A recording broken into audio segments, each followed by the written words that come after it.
Gaano po kalaki yung gap ng Pilipinas when it comes to launch engineering maging sa rocket space? Kasi kaya natin to gagawin, syempre, yung ambisyon ng Pinas di ba? Na pagdating sa Opo. rocket, launch engineering, mapasama din tayo dun sa mga ibang bansa. Pero posible nga po ba yun?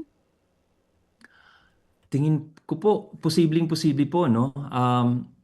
I- Kung ang titingnan po natin na gap ay between Philippines at yung mga major space powers, napakalayo po. Totoo naman po yun, no? Aminin natin.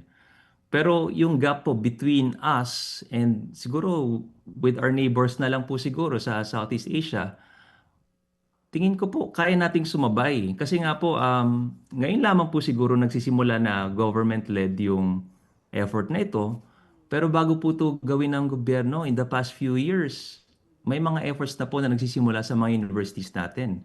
I think a couple of years ago nga po, mayroon tayong team mula sa isang university na nakapag-join sa isang competition sa US on rocketry. So, nandyan po yung yung kumbaga parang nandyan yung punla, kailangan po nating Okay. i-cultivate palalo Sige para po. marating natin yung future na yon. Sa Southeast Asia po, dito lang tayo muna sa ASEAN nations. Ilan na po ang merong established po na ganito pong uri ng siyensya? Okay po. Yung iba po nating mga neighbors, meron na rin po silang sarili nilang mga rocketry program, no? Pero ang wala pa po talaga sa Southeast Asia ay yung spaceport, yung palunsaran talaga. At ngayon po, yung mga neighbors natin, kino-consider na rin siya kasi alam po natin Indonesia pinag-aaralan yan. Thailand pinag-aaralan din po yan. Malaysia pinag-aaralan din po yan.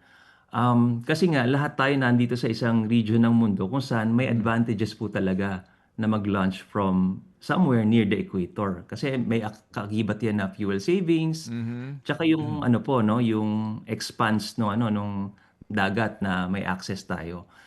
Kung sa Pilipinas po, kung titingnan natin, maganda talaga yung lokasyon natin, no? Kasi yun nga, to our east, na yung Pacific Ocean, kung in the future magkakaroon tayo ng spaceport along our east, then pag nag-launch tayo, medyo malaki yung yung safety zone na may access tayo.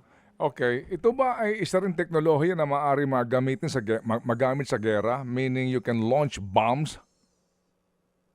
Okay po. Aminin natin, ang rocket po ay dual-use technology. Meron po yung gamit for peaceful uses, meron ding gamit for non-peaceful uses. Ito pong ating activity for next year at yung direction natin as PhilSA is peaceful uses of outer space. So civilian space po ang pakay natin. Mga kapatid, patuloy po kayong tumutok sa 105.9 True FM para sa totoong balita, impormasyon, music and entertainment. Mag-subscribe sa aming YouTube channel at podcast at sundan nyo kami sa Facebook, Instagram, X at TikTok sa True Network PH. Bisitahin din po ang aming official website, truefm.ph.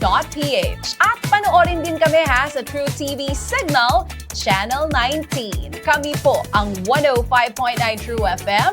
Laging true sa'yo, kapatid. Dito tayo sa totoo, tunay at tapat.